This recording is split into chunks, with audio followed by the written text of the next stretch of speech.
And welcome back to the next installment of the Chevelle painting. Okay, so everything's pretty much blocked in right now. So that's the fast part of the painting. You kind of get everything really pushed in and where it needs to be. So now it's time to kind of slow down and start to refine some of the, or all of the areas actually. Where I go from here, it really depends on the mood. I mean, I generally tend to finish the body completely first before moving on to the wheels and tires and chrome and well, especially the chrome and things like that. The reason why the chrome is last because it sits on top of all this paint or all the body, the finished body stuff. So you can't do the chrome first. You can do it with the body while you're working, but I generally tend to take care of all the paint and then do the chrome last. Again, at this point, it's really just personal preference, whatever you feel like kind of tackling. Same thing with the interior. I could do the interior next if I wanted to, but I'm kind of feeling that if I get the body kind of really locked in, the rest of it comes together really well. So I think that's what we'll do. All right. So again, you go from blocking in where you're kind of throwing everything in and everything's moving real fast to now everything really slows down. This is the fun part for me. It's where you really dig into the details and kind of pull everything together, but it's what turns this into the final painting. So it's one of those things. So all right, where to start? So again, it doesn't really matter. I could start in the back and work across. So I think I'm going to start in the hood because there's the most going on in the hood right here, and then kind of move on from there. But what I'm going to do is I'm just going to kind of dial in those details, adjust any of the fades that I kind of blocked in originally. And I started to do that with the white reflection up here on the last episode. I kind of added a little bit of white to that to kind of add a fade. So I'm going to do a lot more of that in this and this. And I think I'm going to start with the hood and see how far we can get. All right. So in looking at this, just checking to see if I've got enough white in here first, because it's the same thing. If I need to add a little bit of white, now's the time. But I don't think I do. I think that's pretty well bright enough to do what I need to do. Yeah. Looks good. Alright, so I'm going to get you guys closer to this, and there you go. Good. Alright. Yeah, so it's just a matter of starting. That's always the hardest part. It's like, you got so much to do on this, and there's just so many options, and sometimes you get vapor locked, and I'm like, oh, what do I do? So sometimes it's just good to start putting paint down. So I'm going to literally start in this corner right over here. See, so what I'm doing is I'm looking for the original cutout for that corner of the car, because that's gonna, there it is. So this is the body, the body cutout that has everything on it. So I'm gonna use this, and this will just protect the background. Just gonna line that up, and this pretty much stays put for a little while I sort through all the extra details. And again, it just keeps things clean, so I don't have to wrestle with the background, fixing the background. You may or may not have noticed we're also, now you can't because we're so close, but I'm back at my main workbench. The Visionaire system that I used in the last episode, I'm actually setting up all the cameras and all that fun stuff now. So yeah, so it's not quite ready for this, so I just want to get this episode in, so I moved back to my regular bench. Okay, one thing to note, and you guys can't see because it's off this side of the camera, this template doesn't exactly line up with what I've already got painted in. That sometimes happens. Things, get skewed slightly, and for the most part it doesn't make a huge difference. If something's way off, I have to fix it. But sometimes, like the very other, the very right side doesn't quite match up with the things that are on the very left side. And when you don't have the template, you don't even notice it. So that's happening here. So what I'm going to do is I'm going to just kind of line up the part that I'll be working on, knowing that this side over here isn't lined up, and that's okay. So again, I'm going to use the larger magnets for this because of the ampersand board. So really all I'm doing is just protecting the background from overspray right now. All right, so I'm going to take a look at that front corner and start kind of pulling in all the details and the fades that are going on here. And I think what I'm going to do is I'm going to start with a little bit of black. So this is for any kind of the detail stuff. I usually start with 10:1. It's a really controllable, reduced, thin black, but it can build up in opacity pretty quickly. All right. So I'm just kind of checking out the reference. There's a kind of a fade on this front corner here, so I'm going to start there. And this brush is spraying by itself. That's not good.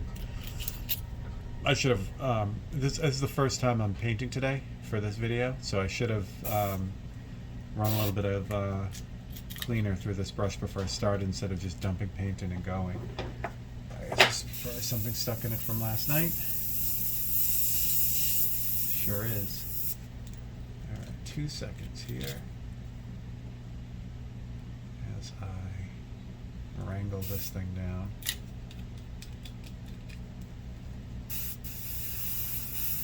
It is being stubborn, so today might be a fix your airbrush video. Hold on.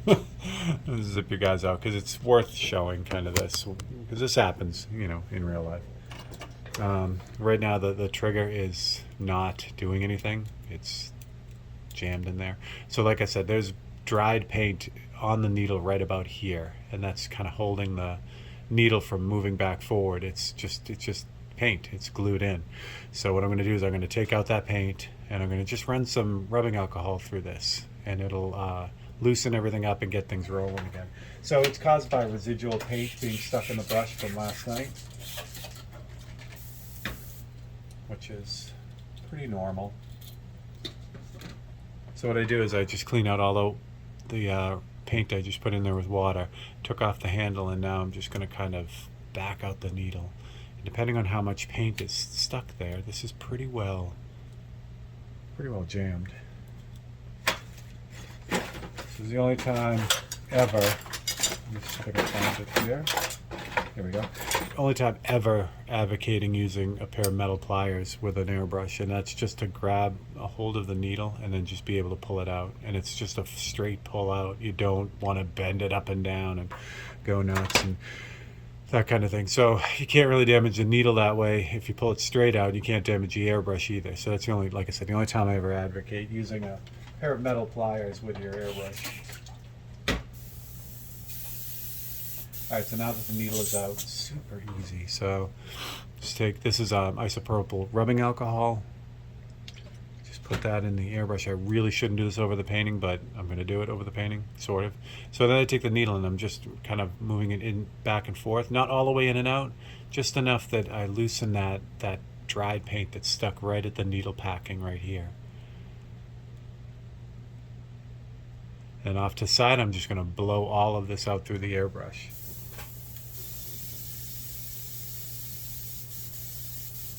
Still moving the needle back and forth, that way anything that got dislodged kind of goes out. It's not much, I mean, it's not like a big chunk of paint or anything, it's just, like I said, it's just a skin of residual paint on that needle from last night that didn't get rinsed out properly. And that's all there is to it. So then from there, I just throw a little bit of water in it and then flush that out, and it should be ready to go. Take off the trigger pad here. Here we go. All right, let's try this again. I should have a little, little clicky thing to restart the video, but I think that's cool. That's worth seeing. Okay, so back to 10:1. Should be much more controllable. Yep. Okay. Get you guys way back in here. That is the reference photo. We don't want that. Here we go. Okay, so I do have the reference photo right above. So I'm starting on this corner again, and there's where I have this is a kind of a sharp triangular line. It's actually fades. So that's what I'm going to do. Move that magnet a little closer.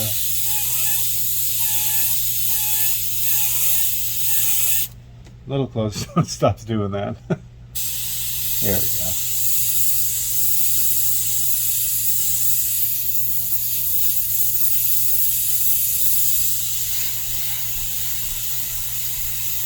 So the fades are just gradually, really gradually building up that edge. You know, it's like, again, it's like 10 to 20 passes. And I'll move it so the shadow isn't there, but it just softens that edge. If you just go in and nail it, it's going to look like garbage. You know, it's just going to be a rough fade, and that's not really what we want. Okay, so the top part where the reflection, the edge of the reflection, and this rolls over, there's a really nice subtle fade from dark to light as it rolls over the front of this car as well. What I want to make sure of, though, I want to just wing it. Let me get you guys in real close. I'll show you what we're also doing too. Move this here. Actually, I'll take this off so you can see what I'm doing. So if you look right, take this off so you can really see it. See how that corner right there doesn't line up? So that's what we're taking care of too, where I blocked it in and things weren't really spot on. That stuff gets taken care of now too. So I can take care of that when I do this rollover. Now, I just took off the mask because, one, I'm not near the background anymore with what I'm doing. So, and it's just, you know, it's just easier. So what I do need is kind of a straight edge right there. To mask that off, and for that, I'm using the, let's see if I can get this because it's all zoomed in. I'm using the Faro template. This is by I'll zip you guys out. That's ridiculous. You can't even see it. So there you go. So it's the Faro template by Artool, and it's designed by Radu Viro, who's just an amazing illustrator. So it's nice. It's got this really long, straight edge. It's also got a little 90-degree angle, and it's got some cool curves in it too at the same time. So I use this template a lot. All right, back in.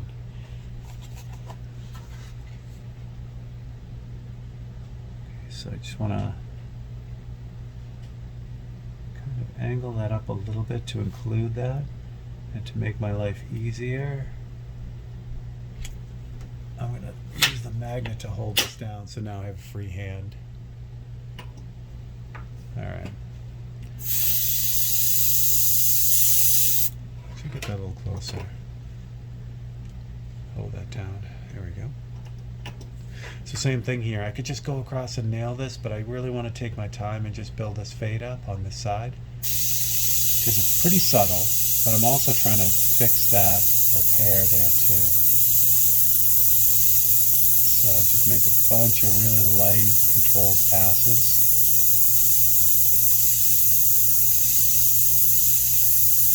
And every time, now I'm doing it pretty quick, but as I'm doing this, I'll make the pass across and then come back and then stop really briefly and look at it to see how the fade is coming. So that kind of keeps me from overdoing it, you know, just kind of run the pass and then take a look. And that looks good. I'm going to stop there just in case. You can always add. It's not so easy to take out. Okay, so now I'm going to readjust the template for the other side.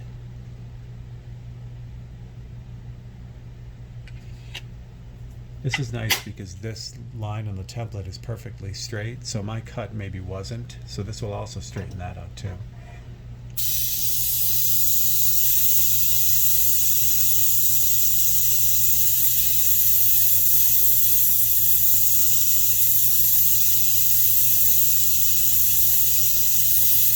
So this is a really thin paint, but I still run this at a pretty high pressure. I'm probably running it at about, I don't know, 30, 35 pounds of pressure.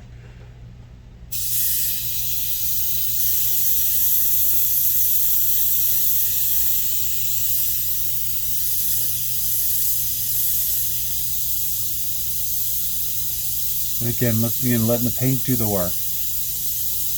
You know, just going over it a bunch of times and just letting that slowly build up. Again, it takes more time, but you get so much more control out of it. That looks good. So there's another detail here that I gotta get, which I think I can get with this template. Maybe. So it's where the seam in the hood kind of rolls over the front. Just gotta find a curve that roughly matches that and that. Wait, which side am I darkening? There we go, that side. Good. A little more steep. I could just cut this out, but but it's about the same amount of time and effort to find a match in the template as to cut out the paper cutout, so it's really whatever you feel more comfortable doing. That was probably not the right thing to do because I might have damaged the background with that jumbo magnet, but I'll fix that after too. One thing I want to be careful of, so that I have this nice round template right on that line, but I also have this little gap right here where you can see the white. I don't want to get overspray on that because that would be a bummer. So really easy, all I'm going to do is take just a piece of anything. This is just a piece of one of the other stencils. I'm just going to kind of cover that up like that.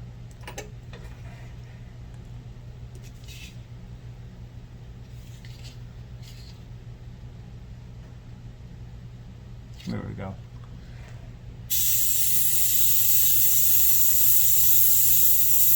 Because even though I'm really in tight right there and close, I would still get overspray on that little exposed area. So you'd see the halo of the template, and that's no good.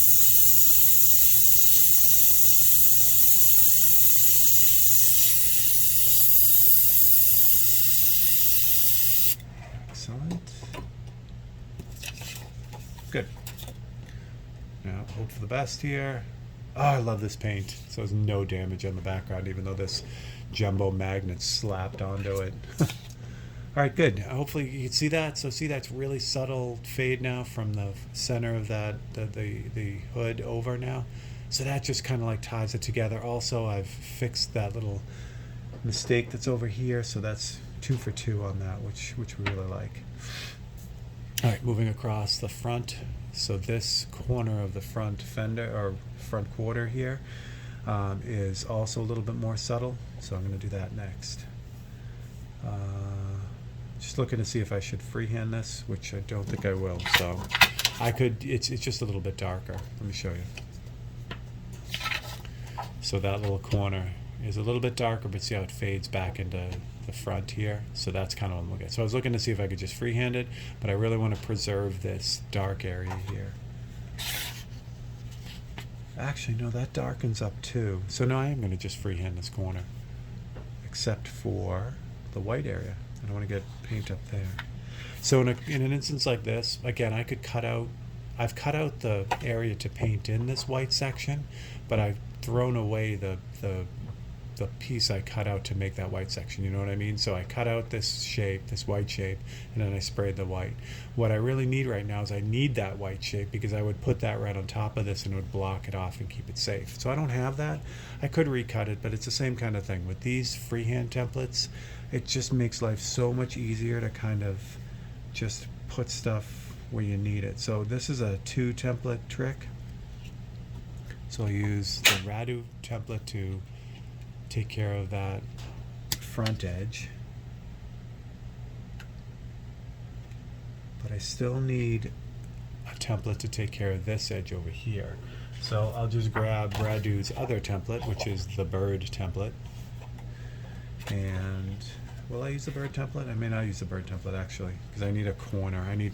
What I'm looking to do is find a template that will line up with that curve right there, but not come out over here because I'm using this side. So I need a little bit different template. Fortunately, our tool is great.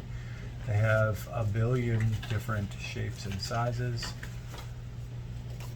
So let's see what we got on my other favorite, which is this template is ancient. This is, I'll back it up. This is the, and I'll put links to these too. This is the Eddie Young template, and this is one of the very first freehand templates that they came out with. I got this a while ago, maybe like, I don't know, late 90s I got this, so it lasts forever. They're really nice. All right, so what I need is kind of a curve, but then an edge. I'll get you guys closer to see what I'm doing. So I need something that curves over, but I also need something that'll cut off at that corner. And this is not perfect like it shows over here, but all I'm really concerned with is this corner right here. So this will work for me. Just gonna line up Eddie's template right here, and I can use another magnet to hold this in place, like that. So there you go. So with all these templates they have, I'll back it up so you can kind of see what it looks like. With all these different templates they have, if you can't find it with one, you can usually find it with 2 or even 3. So I could get another template and block off the rest of that if I was doing this whole area. So they're really, really cool that way. All right, so we'll get you guys closer for this. And I think I'm good. All right, all this to just fade that out a little bit. And of course, I have my reference photo now buried underneath all this stuff. So for this one, the fade is actually from the front of the car into this lighter area here. So I'll be able to kill two birds with one stone here as well. As I fade this and soften this edge right here, I'll also be able to darken this front corner here too. I don't have to worry about masking off all this because this is chrome trim and it'll just get white paint on it after. I'm going to get closer than that with the magnets. Oh, this is going to be fun. Magnets are not going to want to do this. Hold on. We need to try to use one magnet right there. That's going to work. If you get too close with the magnets, they love to smash into each other and pulverize themselves. All right, so same deal. I'm just going to kind of concentrate on that edge, but work in really super light layers. Just kind of, again, letting the paint do the work. And not trying to get it done in like one shot.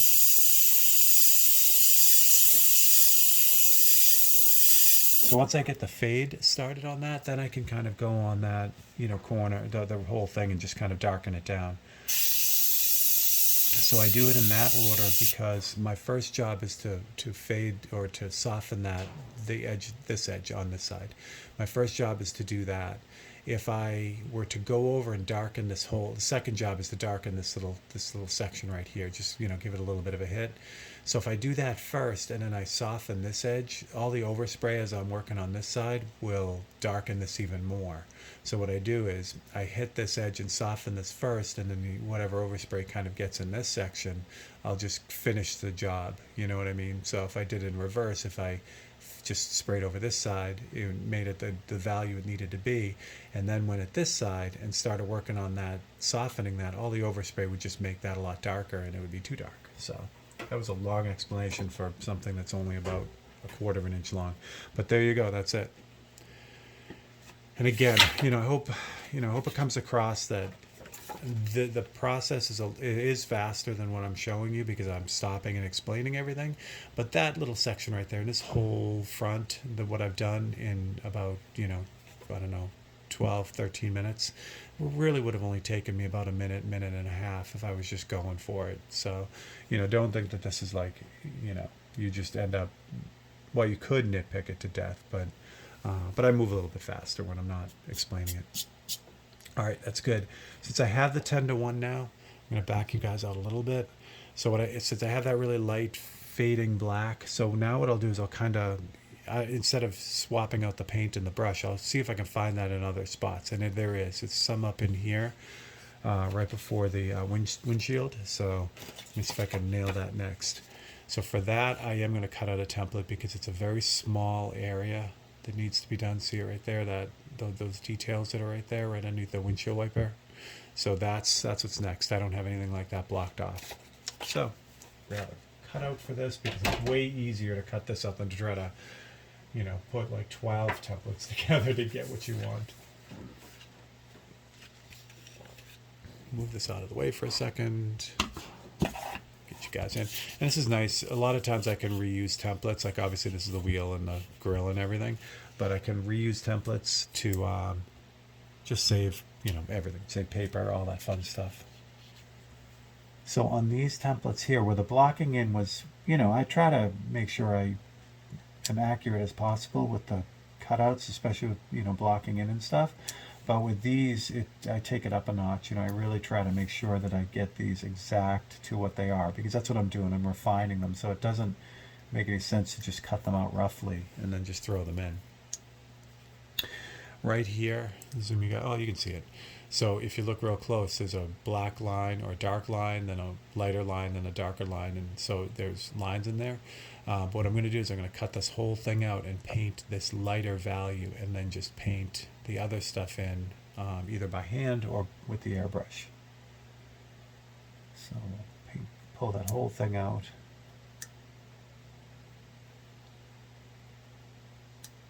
And how do I want to do this? I'm gonna include the bottom of the windshield.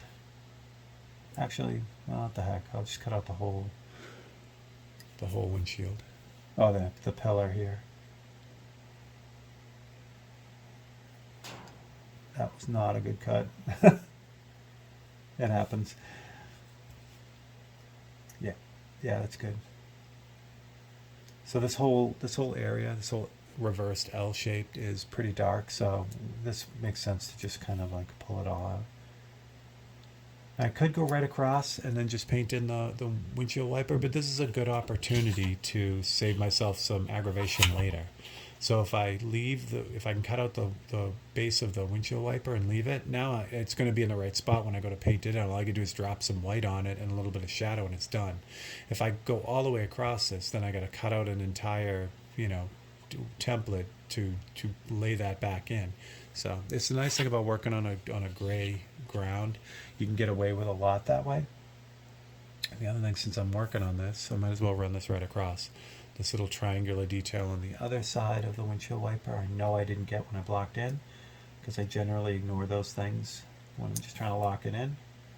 So I'll grab that. And the same thing here, I'm going to leave that windshield wiper blade, or the base of the windshield wiper too. And I'll get this one here.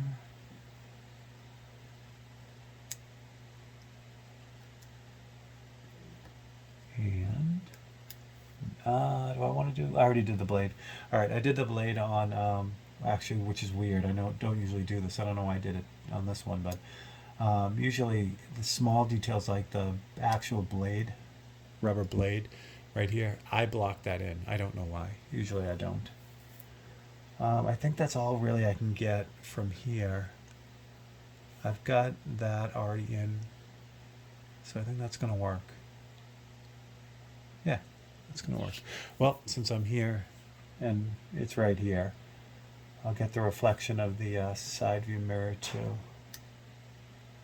And you could literally do the whole car this way. I could pick all these little smaller details, but I really like to concentrate on one area and get it, close to done at this point, just so I don't miss anything. If I start bouncing around the car, guaranteed I'm gonna miss something. I zip you guys out a little bit because this is more of a general spray deal here. So I can start by lining up on this white reflection here and then go from there. Oh, maybe not. Maybe that's in the wrong spot. No, it's just shift it over. There we go. It's always like completely nerve-wracking when you start to get to this point and you realize something's way off. It's like, oh no. And trust me, it's happened. Just want to block that off there. That's good. So you can see how the windscreen, or the pillar here, I already blocked in a little bit, but all these other details are not in. So this works out good. And make sure just I get the, no I don't. It's a good thing I checked. So I want to make sure this corner is right too, and it's not. And you do this, I do this A-B flipping thing all the time, this old animators kind of trick. Persistence of vision is a beautiful thing. So for a second, as I look at the reference and then I pull this away, for a second I still see the reference in because my eye's still holding on to it, the information. So you can, by flipping it back and forth, you can really get it lined up just perfectly. Yeah, that's good. Much better. Jumbo magnet. Same thing. I have 1 to 10 in here, which isn't a blocking in color, but that's good. Remember, this part has got to be lighter anyway, because I got to paint in details on that. So I'm just going to make about 10 passes on it. And I'm going to stop. And now this one over here is a lot darker. So I can just kind of hit that. So instead of 10 passes, that's going to be like 20 passes. 20 passes, in that range, you start getting to saturation. So it starts to be black. But I still want to work in light layers, especially with a template, especially like this, because the tendency is to want to just hit it, like you're stenciling letters on the side of the Indiana Jones Ark of the Covenant box. But if you do that, it'll just spider web underneath. All the wet paint will kind of get everywhere. That's good. And then the only thing I got to do is the side view mirror real quick. Same thing here. I don't want to hammer this. I just want to hit it a few times, about 10 times. Now if I pull this, I should keep this in the spot in case I need to add a little bit more, but that's looking good. All right. So again, in keeping with the whole 30-minute for this, this is what, I'm going to stop here. What we'll do is we'll pick up right where we left off on the next episode, and all this is going to be tightening up these details. So kind of take a visual memory of where we are right now. By the end of this stage, when we get the hood done, the hood will be completely done. And what's nice about that is the hood is probably the most complex part of the body. There's the most going on with the the hood scoops and the body lines and the reflections and all that. So that once I get that off my plate, the rest of it will go pretty quick. So, well, relatively quick. All right, so this is the Chevelle painting. I am Steve Leahy. Thanks for joining me in Open Studio. If you enjoyed this, please like and subscribe, and share this with people you know. I'm having a blast doing this. You guys will get to see the entire process for this painting and get a real good feel for how these things kind of pan out as they go. If you have any suggestions, please let me know. If you have any questions, please let me know that as well. And we'll get on it next time. All right. So for Steve Leahy and Open Studio, I will catch you guys next time.